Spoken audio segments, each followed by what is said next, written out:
my failure is in a way a failure to grasp opportunity. And I think this is also a matter of our society, that we are too risk averse.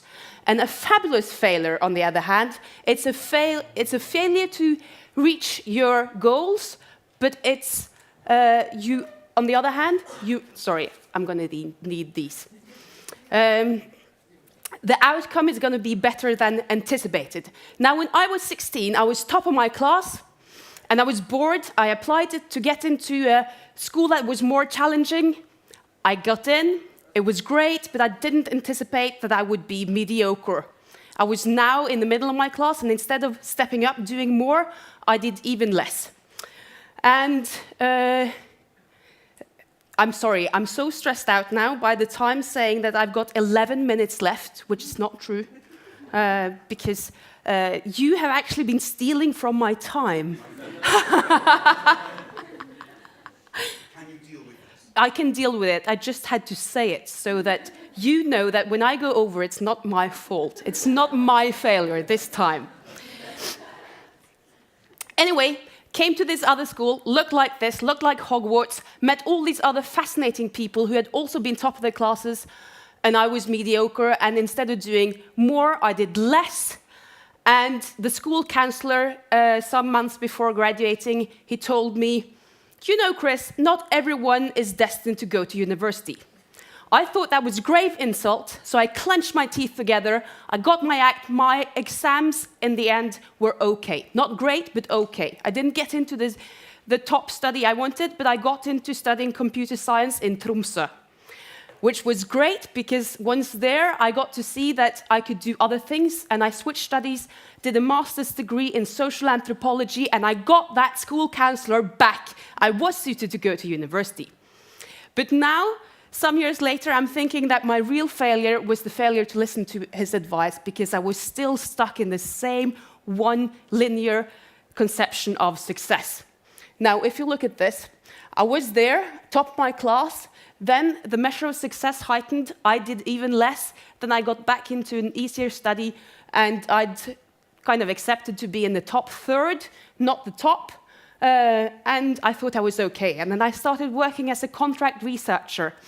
And I did got all these problems, and they looked nothing like having your achievement match the measure of success. It looked more like this.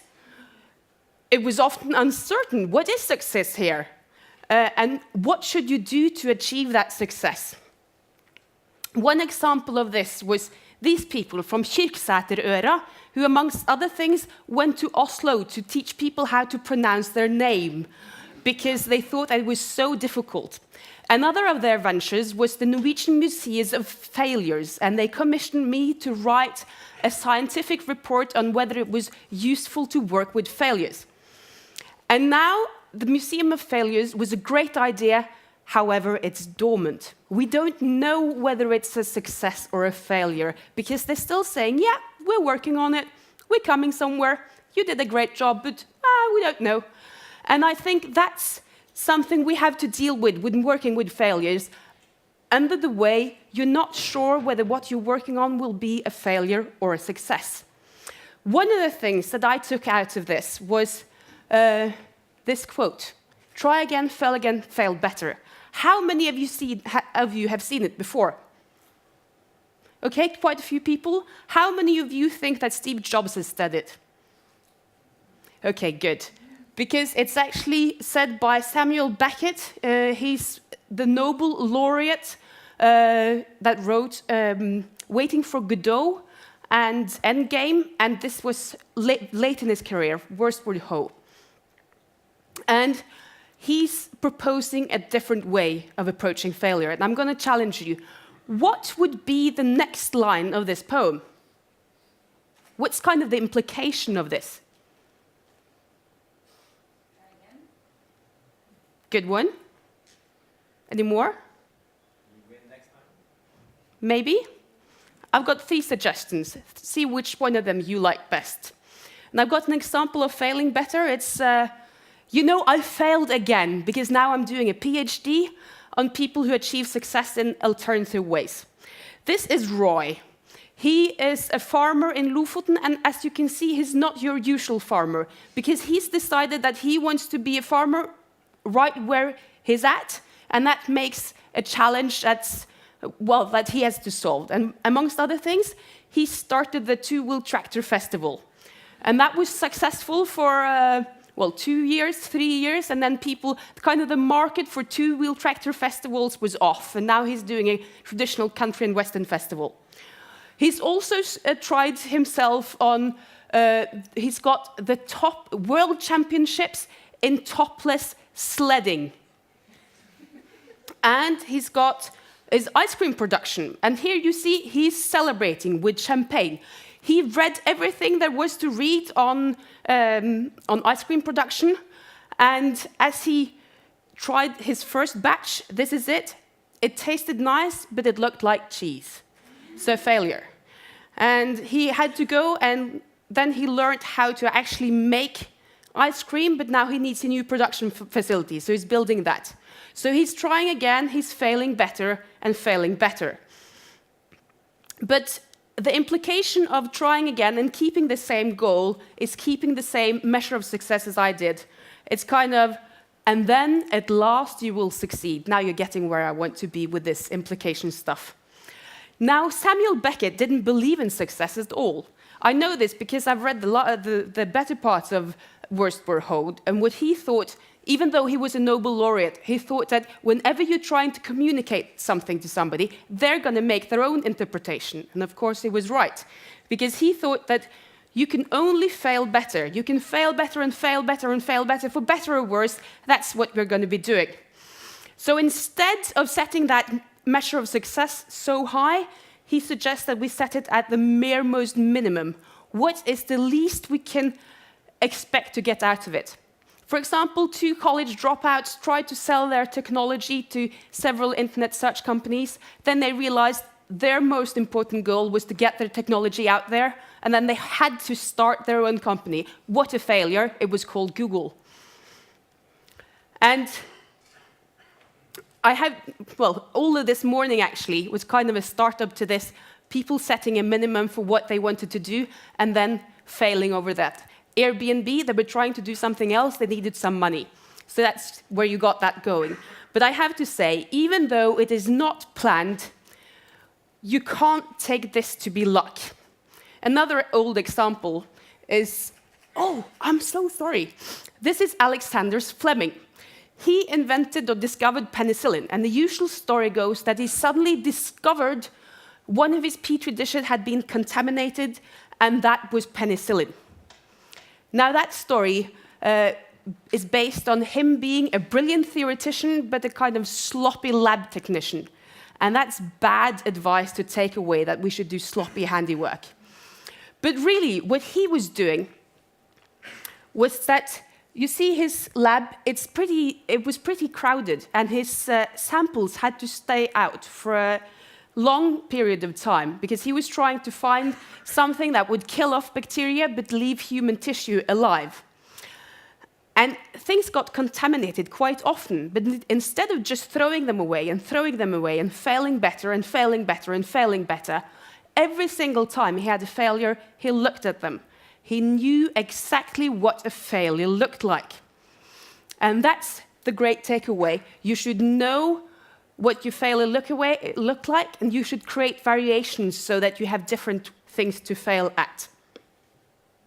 So my suggestion is, when you're in that period of uncertainty, because now we know the story, we know that Fleming got penicillin, but on those years, on that path, he didn't know that he could do that. So my suggestion is, try again, fail better, feel better. Now the same goes for the story of the post-it notes that I'm sure that you also know. Meeting luck between this guy, Art Fry, and Spencer Silver. But when Art Fry got into the picture, Spencer Silver had gone for 6 years trying to get some use for his reusable glue. He was trying to make a super adhesive. He made something completely different, and he thought that this must be something. He was willing to believe that this was something important. He just didn't know what it was.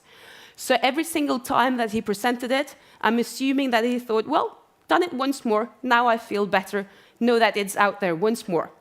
And then they got together, they presented, this was 1974 that they got the idea for putting the glue on the back of a note. 1977 released it as the present peel, it failed. 3 years later, 1980, released it again as the post-it note, and we know the rest of the story. So what should we take out of this? How should we learn? Now, I think that learning is a process where you have to take what's out there and connect it to what you know. And I also think that learning is similar to entrepreneuring, is similar to innovating. The only difference, the most important difference, is that when you're innovating, you're doing something that nobody else has done before.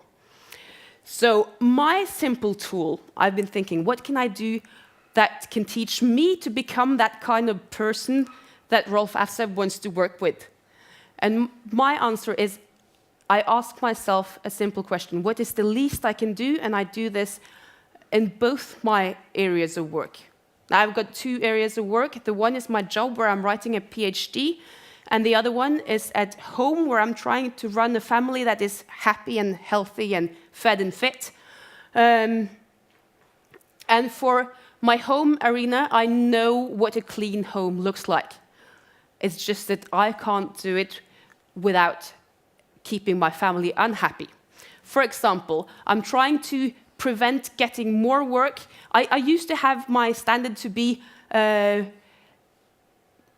clean and tidy home. Now it is not a health and safety risk. And not creating more work for myself. And I fail even at that. So once, this is my son having found a packet of biscuits. He's crumbling at them in the sofa. And then I was like, oh no, now there's so much more to clean up, and how should I do that? And this time I was happy to just think, what is the least I can do to keep my family happy? I can involve them and make it think that it's fun to do housework. So at home, my standards have just gone down. For work, I know exactly what a PhD looks like. It's about this thick. It's just that I don't always know when I'm sitting in my office how I'm going to get there. And what I do for work is that I write book chapters, like this one on prostitution as entrepreneuring. I write conference papers, like dyslexia as a resource. But I don't always know how to write on these. So when I don't know that, I'm thinking, what is the least I could do to get myself forward? So that's when I write my blog, which is kind of low entry. I can get my thoughts out there and I can get feedback, and it's so much easier than writing on my things. And it's kind of procrastinating, but it's also giving me bulk training in writing. And the other thing I'm doing is that I'm really shameless. Now I'm sharing my drawings with you, and I know that my 16-year-old self would be pained to see this. But I think that I can use it to illustrate my main point, which is that if you want to fail better, I think that for the things where you know the measure of success, you have to lower it. And for the things where you don't really know how to get there, you need to set the merest minimum. And then in the end, I think you'll feel better. And I'm going to challenge you. What is the least you can do to continue on your dream project? Thank you.